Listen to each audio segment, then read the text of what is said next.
Welcome back to Come Geek Some Horror, folks, where today we're diving into something that is more frightening than demons. Horror movies with terrible endings. You know the kind of movies that start strong, build tension, atmosphere, and creeps you really out. Then when it comes to the final act, it smacks you in the face and breaks down like a wet paper towel. The Happening.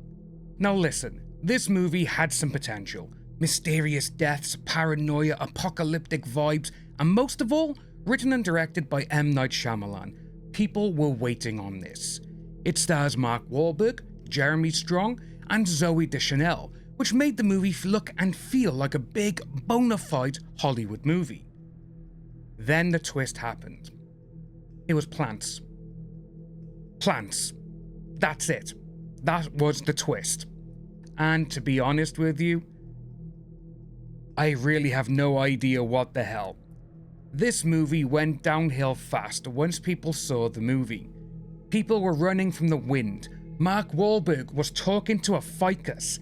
Yes, that did happen and you didn't imagine it. This movie has become a major contender for worst horror movie and always makes a list like this one every time it's talked about. The Devil Inside. Back in 2012, found footage style horror movies were everywhere. Some were great, but some were downright terrible. This falls into the terrible category where the movie is bad, but the ending is even worse. But let's be clear, there is no ending to The Devil Inside. Like, none. Nada. Zip. There is no ending, which is just bizarre. What we do get, though, is a website address with the following text. For more information on the ongoing investigation. I mean, we just sat through an 80-minute movie where possession is passed around like Skittles at a kid's party, and then they leave out the ending? I mean, was it cut out? Censored or being too nasty? Or did the makers even realize they had a movie on their hands that was so bad, not putting an ending on it would draw the attention away from the previous 80 minutes? Only they know. But what is really insane to me, though, is seeing how these type of movies can muster up $1 million to get made, and if we want to get an actual good horror movie made, it seems producers don't want to actually take the time to make these kind of movies anymore. I'm just happy that over the last decade, we have had a top tier horror again and a resurgence into the golden age. Hereditary. It's sad that we got this fantastic movie on this list, but the ending puts it here, folks. Throughout the entire movie, we get the perfect horror movie. A great cast, suspense and atmosphere so thick, blended with perfect dread, that the ending is a letdown. Through the entire movie, we witness psychological damage and breakdowns, deaths, and grim-looking visuals. Then we get to the ending.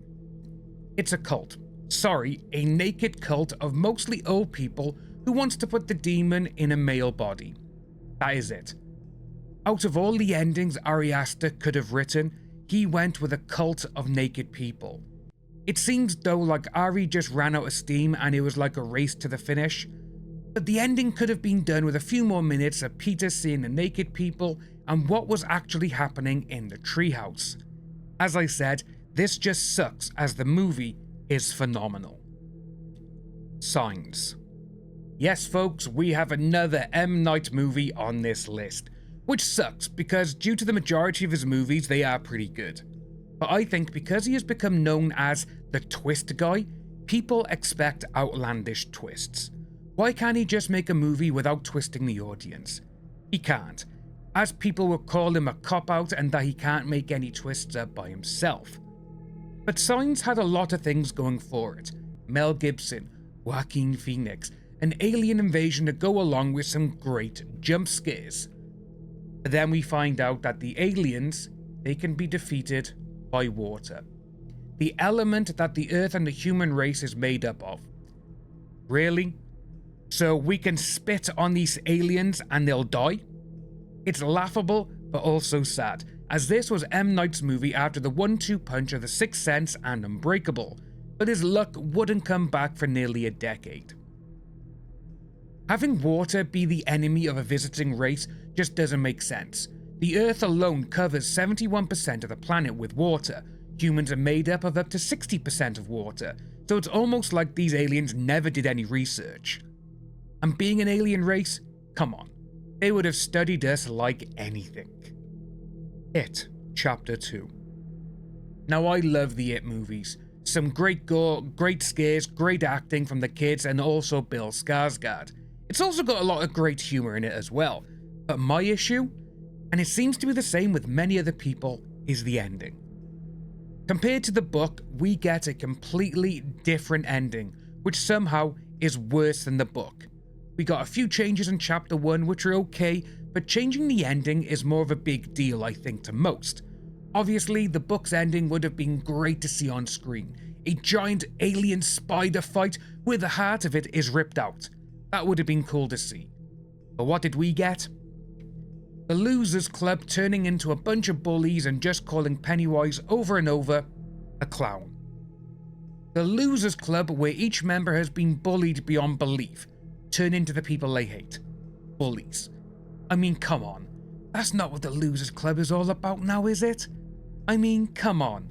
They're better than that. But that's what we got, folks. These are 5 more horror movies with really bad endings. Let us know what you think about these down below. Do you have different opinions? Are some of these endings your favourite?